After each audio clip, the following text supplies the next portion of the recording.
সাবেকি রান্না মুড়িঘণ্ট বানাতে তো সকলেই জানে, আমি শেখাবো আমার পদ্ধতিতে। দারুণ স্বাদের একদম ঝরঝরে অনুষ্ঠান বাড়ির মতো মুড়িঘণ্ট বানিয়ে নিতে পারবেন খুবই সহজে। চলুন দেখে নেওয়া যাক রেসিপিটা। এর জন্য প্রথমে মাছের মাথা লাগবে আর লাগবে চাল। গোবিন্দভোগ চাল হলে ভালো হয়, তবে আমার কাছে কিন্তু আজকে গোবিন্দভোগ চাল ছিল না। রেগুলার যে বাসমতি রাইসটা আমরা খাই এইটা দিয়েই আজকে আমি বানিয়ে নেব। মুড়োটা মানে কাতলা মাছের বড় মুড়ো বাড়িতেই ছিল, সেটা ভালো করে ধুয়ে হলুদ নুন মাখিয়ে নিচ্ছি। মুড়োটা খুব ভালো করে আমি সর্ষের তেলেতে ভেজে নেব। খুব ভালো করে চারপাশে আমি হলুদ নুন মাখিয়ে নিচ্ছি। তার আগে আমি সর্ষের তেলেতে একটুখানি কাজু আর কিশমিশটা ভেজে নেব। মুড়োঘণ্টতে বা মুড়িঘণ্টতে একটু কাজু আর কিশমিশ দিলে কিন্তু বেশ ভালো লাগে। প্রথমে কিছুটা কাজু আমি ভেজে নিচ্ছি, তারপরে ভেজে নেব আমি কিশমিশ। কিশমিশ ভাজতে বেশি সময় একেবারেই লাগবে না, একটুখানি নেড়ে চেড়ে নিলেই কিন্তু ভাজা হয়ে যাবে। কাজু কিশমিশটা ভেজে নেওয়ার পর তারপর আমি মাছের মাথাটা খুব ভালো করে ভেজে নেব।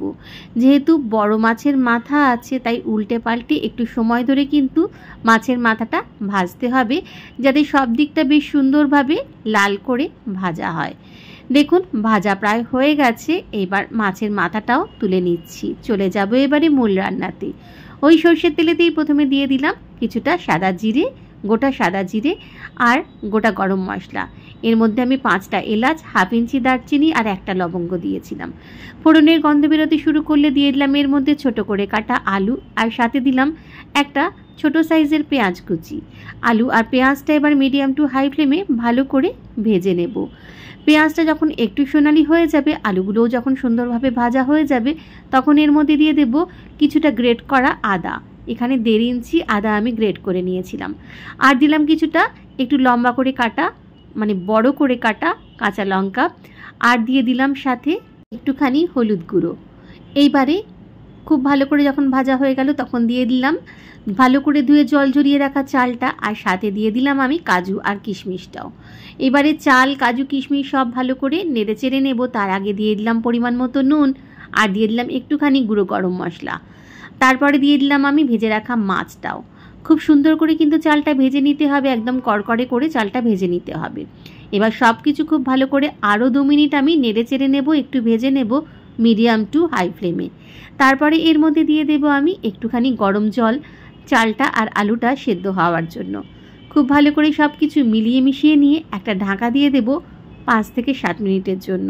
5 থেকে 7 মিনিট পর আমি ঢাকাটা খুলে নেব, তখনই কিন্তু একদম রেডি হয়ে যাবে।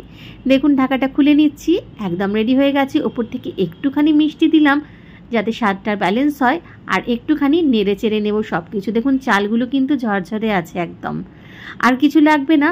শেষকালে শুধু একটুখানি যেটা লাগবে সেটা হলো একটু ঘি। বাঙালি এইসব রান্নায় একটু ঘি না হলে কি চলে? তৈরি হয়ে গেল দারুণ স্বাদের মুড়িঘণ্ট। একদম অনুষ্ঠান বাড়ির মতো তৈরি হবে। আর দেখুন চালগুলো কিন্তু একদম ঝরঝরে আছে, একটুও ভেঙে যায়নি। তেলের মধ্যে চালটা যদি একটু ভেজে নেওয়া যায় ভালো করে, তাহলেই কিন্তু ঝরঝরে হবে। আর চালটা ভালো করে ধুয়ে একটু জল ঝরিয়ে চালটা শুকনো করে নিতে হবে, তাহলেই কিন্তু ঝরঝরে হবে। ভালো লাগলে এই পদ্ধতিতে বানিয়ে দেখবেন, আর লাইক, কমেন্ট, শেয়ার করতে ভুলবেন না।